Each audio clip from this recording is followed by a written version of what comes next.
This is Barbara Ellistad with Mesquite Citizen Journal, and we are here with David Metter, who is a blind golfer, and Dean Jarvis, who is an amputee golfer.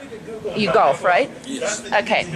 Well, I can tell you that I'm already mad at both of you because if you're here for a competition, you obviously play better golf than I do. So, Dave, we're going to start with you. And tell us, first of all, how long have you been blind? Yes, I've been blind for 47 years. Did you play golf before you became blind? I did. I played golf early. So you knew where all your bad shots went. Is that you didn't want to see any of your bad shots anymore? That's exactly right. I got tired of seeing all those bad shots. Okay. You're the first ones ever asked it that way. It's a great question. It's a great question. I'm going to use that some more. It was a price that was not too high to pay to get rid of those bad shots. My life has been vastly improved. You know, stumbling around and everything, that's nothing compared to seeing bad shots.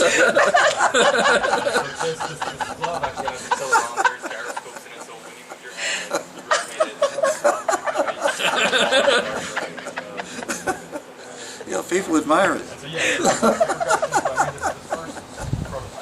Envy it. They only wish.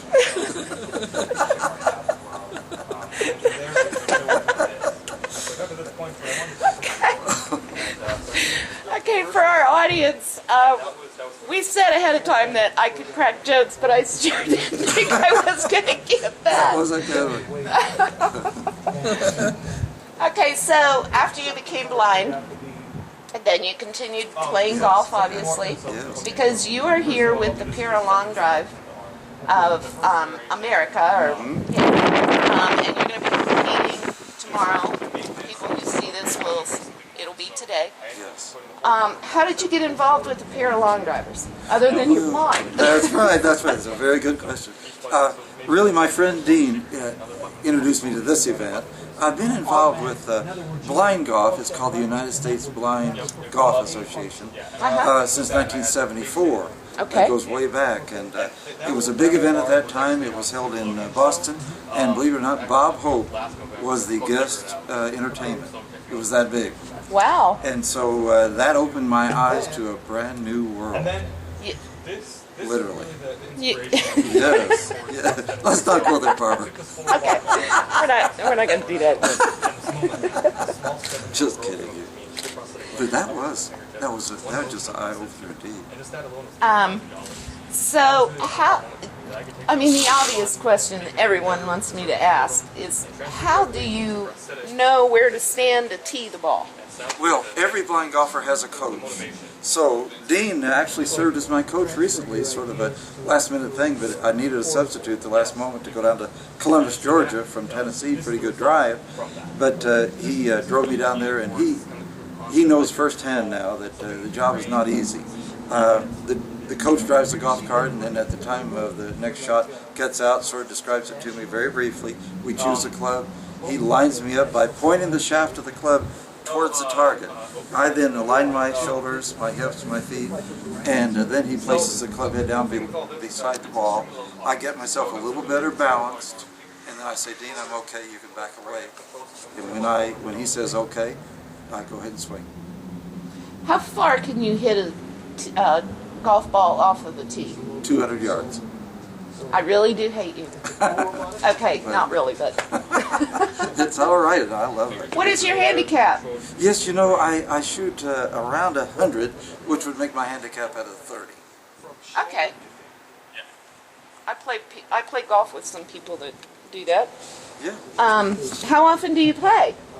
I play, you know, you might say once a month would be a fair way of saying it. Maybe it's less than that in the winter and slightly more in the summer. Okay, because where do you live? Tennessee. Tennessee. Nashville, okay. Tennessee. Yes. It gets a little cold there in the winter. You should move here. You can play year-round. I agree. It's tempting. Yeah. Yes, it is. Okay, Dean, let's kind of switch over to you. You have had one leg amputated. How long have you been playing golf? About 30 years. Okay. Did you play golf before you had the amputation?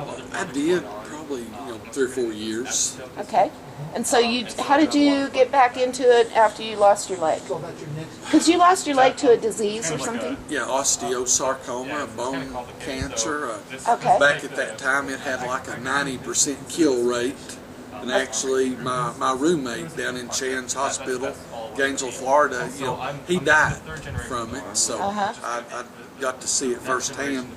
But And you decided not to do that, obviously. No. Okay, good for you. Cross my fingers and hope for the best.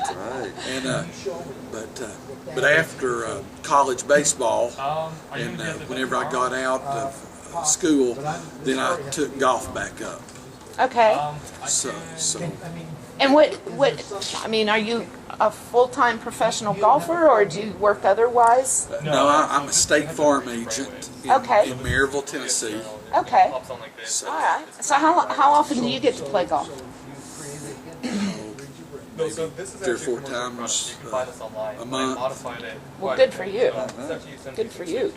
How did you get involved with the ParaLong drivers? Well, whenever I read in 2016 golf would be added to the Olympics in Rio, I was excited that I thought, well, then that means my peers will be able to participate in the Paralympics in Rio. And then I soon found out that the Paralympics rejected golf. It would not. Those crumb bums. Yeah, it would not be added. So then What's wrong with them? Yeah, well, who knows?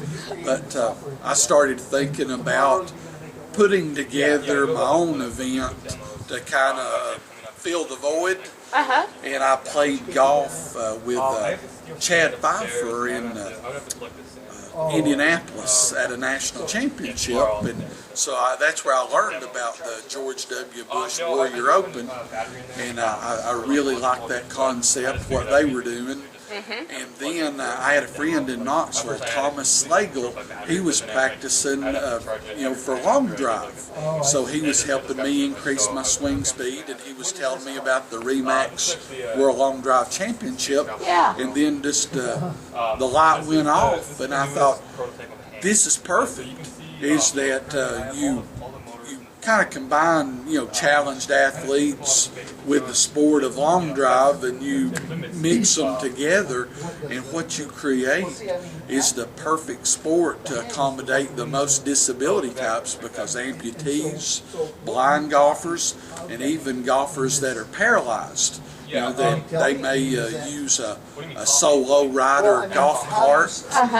That even golfers that are paralyzed will be able to participate in long drive, in my future event starting next year. Yeah. So I just felt like that I could create it, and that's what I'm doing. Wow. That is fascinating. That is so awesome for you to do that.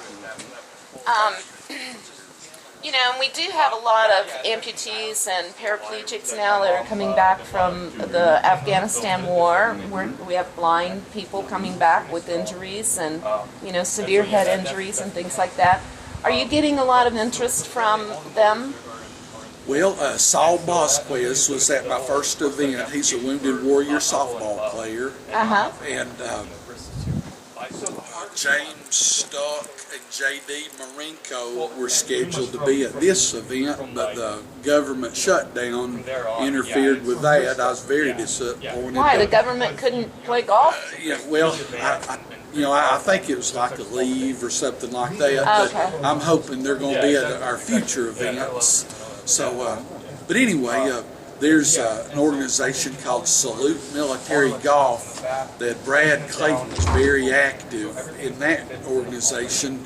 So they're going to help bring in a lot more wounded warriors to participate in the sport, because it's a great rehabilitation sport. It is. I need rehabilitation every time I play it. So that's something that we're hoping to really grow it because, like Walter Reed Medical Center, Right. Golf is a big part of their rehabilitation program because the hand-eye coordination. Right. And so with the sport of long drive, I mean, it's just perfect. Yeah.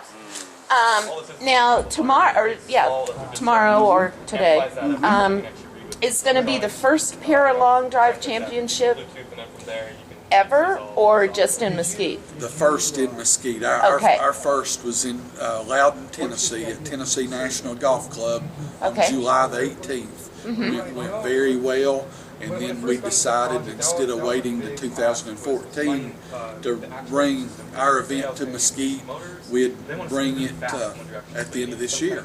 Okay, and then you're going to try to do it every year from here on out. Is that right? Yes, that's our goal. Yay! Very much so. Love you. That will happen. I tell you what, this has been far beyond anything I could have dreamed of. I love being here. I mean, the people have been fabulous, and I can't say enough good about Brian Dangerfield. Yeah. Yeah, that's a fact. You know, we just have a whole town full of people just like him, and people who, just open their hearts and do anything that needs to be done. And, it is a great town, so I think you're really going to enjoy it. And good luck and have fun tomorrow. We'll be out there with the Mesquite Citizen Journal. And, swing away, guys. Starts at 8:30. Okay. Be there. All right. Thank you.